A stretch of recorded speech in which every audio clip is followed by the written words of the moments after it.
Hi everyone, good morning সবাইকে। তো জানো তো বন্ধুরা, 2-3 দিন ধরেই ভাবছি যে গোপালকে একটু লুচি সুজি ভোগ দিয়ে দেব। তো সত্যি কথা বলতে আজকে ফাইনালি আমার মানে কি বলবো, আজকে আমি দিয়ে দেবই। তো সকাল সকাল স্নান করে আমি কিন্তু রেডি হয়ে চলে এসেছি তো লুচি আর সুজি বানাতে, ঠিক আছে। আর একটু মিষ্টি আছে, সেটাও দিয়ে দেবো। তো যাই হোক, সত্যি কথা বলতে আমি ওই বাড়িতে এমনি ভগবানের সেবা দিতাম, সবই ঠিক আছে, কিন্তু এই বয়সে এসে আমি এই বাড়িতে এত কিছু শিখে যাব বা এত কিছু করতে পারবো, এটা কখনো স্বপ্নেও কিন্তু ভাবিনি। এগুলো প্রথম প্রথম ভীষণ একটা আমার কাছে চাপের ব্যাপার ছিল। সত্যি কথা বলতে এগুলো করতে করতে আমার এতটাই অভ্যাস হয়ে গেছে, এখন না কোনো কিছুই মনে হয় না। আর সত্যি কথা বলতে এগুলো করতে কিন্তু আমার বেশ ভালোই লাগে। আর লুচিটা যখন ফুলে উঠেছে তখন তো আরও বেশ ভালোই লাগে, মনটা বেশ ভরে গেছে।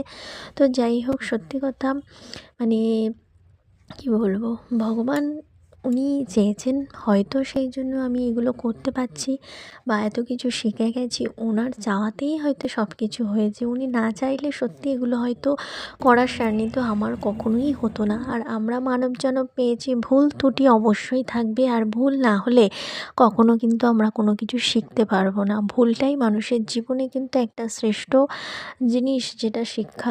ভুল না হলে আমরা কোনো দিনই কোনো কিছু শিখতেও পারি না বা সেখান থেকে কিন্তু সাকসেস হতেও পারি না। অবশ্যই ভুল করি কিন্তু যতটা পারি ততটাই চেষ্টা করি যে নিখুঁতভাবে কোনো কিছু করা। কিন্তু সত্যি কথা জানো তো, আমার কোনো টাইমে না সকালবেলাটা কী সুন্দরভাবে কেটে যায় আমি নিজেও জানি না। কিন্তু কিছুটা টাইম হয়তো বোরিং লাগতো প্রথম, কিন্তু এখন আর অতটাই বোরিং লাগে না।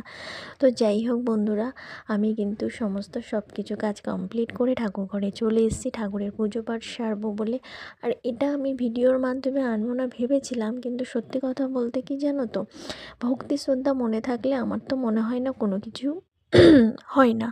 সবটাই মনের ব্যাপার, মনের উপর থেকেই সব কিছু আসে। তোমার ভক্তি, তোমার শ্রদ্ধা সবটাই মনের উপরে ডিপেন্ডেন্ট করে।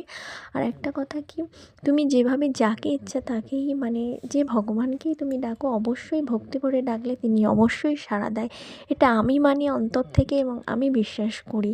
তো যাই হোক, সুন্দর করে সব কিছু গুছিয়ে নিখুঁতভাবে করতে পারলে নিজের মনের কাছে একটা শান্তি পাওয়া যায়, এটাই আমার ভালো লাগে।